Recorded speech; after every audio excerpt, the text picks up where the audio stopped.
ವಿದ್ಯಾರ್ಥಿಗಳಿಗೆ ನೀವು ಪ್ರಯತ್ನ ಮಾಡಿರಿ, ನಾ ತಿಳಿಸ್ತೇನೆ ನೋಡಿ. ಈಗ ಎಲ್ಲರೂ ವಿಡಿಯೋ ಆನ್ ಮಾಡಿರಿ, ನಾ ಹೇಳಾಗ ಬೋರ್ಡ್ ಕಡೆ ಲಕ್ಷ ಕೊಟ್ಟು ನೋಡ್ರಿ. ಇದು ಸರಳೀಕರಣ ಭಾಗ. ಸರಳೀಕರಣ ಭಾಗ ಅಂದ್ರೆ ಮೊದಲು ಏನು ಮಾಡಬೇಕು? ಭಾಗಾಕಾರ, ಆಮೇಲೆ ಗುಣಾಕಾರ, ಆಮೇಲೆ ಪ್ಲಸ್, ಆಮೇಲೆ ಮೈನಸ್, ಆಮೇಲೆ ಕ್ರಿಯೆ ಇದ್ದಿದ್ದಲ್ಲಿ ಯಾವ ಕ್ರಿಯೆ ಇರ್ತದೆ ಅದನ್ನ ಮಾಡಬೇಕು. ಸರಿಯಾಗಿ ತಿಳ್ಕೊಂಡು ಗಣಿತಗಳನ್ನು ಮಾಡಬೇಕು, ಸರಿಯಾಗಿ ಅರ್ಥ ಮಾಡ್ಕೋಬೇಕು. ನೋಡ್ರಿ, ಇಲ್ಲೇ ಇನ್ನೊಂದ್ಸಲ ಪ್ರಶ್ನೆ ಹಚ್ಕೋರ್ಲಿ. 45 + 15 ಭಾಗಿಲೆ 3. ಇದು ಭಾಜ್ಯ, ಇದು ಭಾಜಕ. ಇದೇ ಅಂಕಿಗೆ ಭಾಗಿಸ್ಬೇಕು. ಅಕಸ್ಮಾತ್ ಆ ಕಡೆ 15 ಈ ಕಡೆ 3 ಇತ್ತಂದ್ರೆ ಒಳಗೊಂದೊಂದು ವಿದ್ಯಾರ್ಥಿಗಳು ಆ 15 ಭಾಗಿಸಿದಂಥ ಉದಾಹರಣೆನೂ ಬಾಳುವ. ಅದಕ್ಕೆ ನೀವು ಭಾಳ ಹುಷಾರಲ್ಲೇ ಮಾಡಬೇಕು. ಯಾವಾಗಲಾದರೂ ಇದೇ ಭಾಜ್ಯ, ಇದು ಭಾಜಕ, ಈ ಕಡೆ ಅಂಕಿಗೆನೆ ಭಾಗಿಸ್ಬೇಕು. ನೀವು ಈ ಕಡೆ ಅಂಕಿಗೆ ಇದರಲ್ಲಿ ಹಿಂಗೆ ಭಾಗಿಸ್ಬಾರ್ದು, ಇದರಲ್ಲಿ ಹಿಂಗೆ ಭಾಗಿಸ್ಬೇಕು. ಇದನ್ನು ತಿಳ್ಕೊ. 15 3 ಭಾಗಿಸಿದ್ರೆ ಎಷ್ಟು ಬರ್ತದ? 45 + 3 5 45 + 5 50. ನಾಳೆ ಬಾಯದಿಂದ ಬಿಡಿಸ್ತೀರಿ ನೀವೆಲ್ಲ. ಇವು ಮೊದಲು ಸಣ್ಣ ಕಲೀರಿ, ಮುಂದೆ ಆಮೇಲೆ ದೊಡ್ಡ ಈ ಕ್ರಿಯೆಗಳನ್ನು ಯಾವ ಮಾಡಬೇಕು ಅನ್ನೋದು ಬರಬೇಕು. ನಮ್ಗೆ ಏನು 26 - 12 × 2 ಮೊದಲು ಗುಣಾಕಾರ ಕ್ರಿಯೆ ಬರೋಬರಿ. 26 - 12 × 24 ಇದಕ್ಕೆ ಗುಣಾಕಾರ. 26 24 ಹೊತ್ತಂದ್ರೆ 2. ಆನ್ಸರ್ = 2. ಇನ್ನು ಸರಳೀಕರಣ ಭಾಗ ಅಂದ್ರೆ ಸೀರಿಯಲ್ ನಂಬರ್ 3 ಚಾಲು ಆಗ್ಯದ.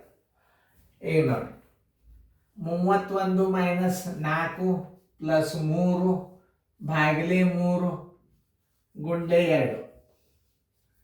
ಇಲ್ಲಿ ಒಂದು ವಿಚಾರ ಮಾಡ್ರಿ. ಭಾಗಾಕಾರ ಕ್ರಿಯೆ ಮೊದಲು 3ಕ್ಕೆ 3 ಭಾಗಿಸಿದ್ರೆ 1 ಬರ್ತದೆ. ಈ ಪ್ಲಸ್ ಮತ್ತು ಗುಣಾಕಾರ ನಡಬರ್ಕೆ ಇಡಬೇಕು ಅದನ್ನು ಉತ್ತರ. ಮತ್ತು ಹೊಳ್ಳಿ ಕ್ರಿಯೆಗಳನ್ನು ಹಚ್ಕೋಬೇಕು ನೀವು. ನೋಡ್ರಿ, 31 - 4 + 3ಕ್ಕೆ 3 ಭಾಗಿಸಿದ್ರೆ ಏನು ಬರ್ತದ? 1 ಬಂತು, ಗುಂಡ್ಲೆ 2. ಈಗ ನಾವು ಗುಣಾಕಾರ ಕ್ರಿಯೆಯನ್ನು ಮಾಡ್ಕೋಬೇಕು. 31 - 4 + 2 × 2. ಇದ್ರಾಗ ಪ್ಲಸ್ ಯಾವ ಇದು ಚಿಹ್ನೆ ಇಲ್ಲ ಅಂದ್ರೆ ಪ್ಲಸ್ ಅಂತ ತಿಳ್ಕೊಬೇಕು ನೀವು. 31 × 2 = 33 - 4. 13 4 ಆದ್ರೆ 9, ಕೈಲ ಬಂತು 1, 29. ಆನ್ಸರ್ = 29. ನೋಡಿ, 100